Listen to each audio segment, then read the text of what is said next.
asawa ka nga pero kawawa ang walang asawa. Ang kawawa yung may asawa ka nga pero hindi mo ramdam kung asawa ka nga niya. Ito ang masasabi ko sa quote na yan kaya makinig ka. Napakalalim ng pahayag na ito at napakagandang paalala para sa mga taong iniisip na ang pagiging single ay kawalan. Ang pagkakaroon ng asawa ay hindi palaging sukatan ng kaligayahan. Mas mahalaga ang kalidad ng relasyon kaysa sa simpleng estado ng pagiging kasal. Una, ang pagkakaroon ng asawa ay hindi garantiya ng kasiyahan. Oo, masarap magkaroon ng katuwang sa buhay, pero kung hindi mo naman nararamdaman ng pagmamahal, respeto at suporta, ano ang halaga ng relasyon na iyon? Maraming nasa relasyon pero pakiramdam nila ay nag-iisa pa rin dahil wala silang emosyonal na koneksyon sa kanilang asawa. Hindi solusyon ang pagkakaroon ng asawa kung hindi ka rin magiging masaya.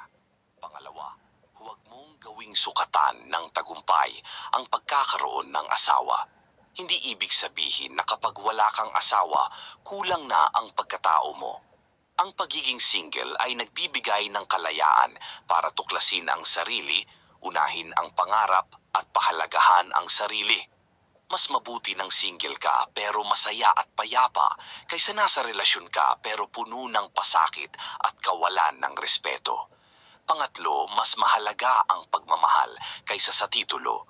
Ang pagiging asawa ay hindi lang papel na pinirmahan o titulong sinasabi. Ito ay dapat may kasamang tunay na pagmamalasakit, pagkakaunawaan at pagtutulungan. Kung wala ang mga ito, hindi kumpleto ang relasyon kahit pa tinatawag kayong mag-asawa. Pang-apat, tandaan na ang kaligayahan ay nagmumula sa sarili. Huwag mong iasa ang kasiyahan mo sa iba. Kung wala kang asawa, okay lang iyon. Ang mahalaga ay marunong kang magmahal sa sarili at sa tamang tao na darating sa tamang panahon. Kaya tandaan mo, hindi kawalan ang pagiging single. Pero ang kawalan ng pagmamahal sa isang relasyon ay masakit at nakakapagod.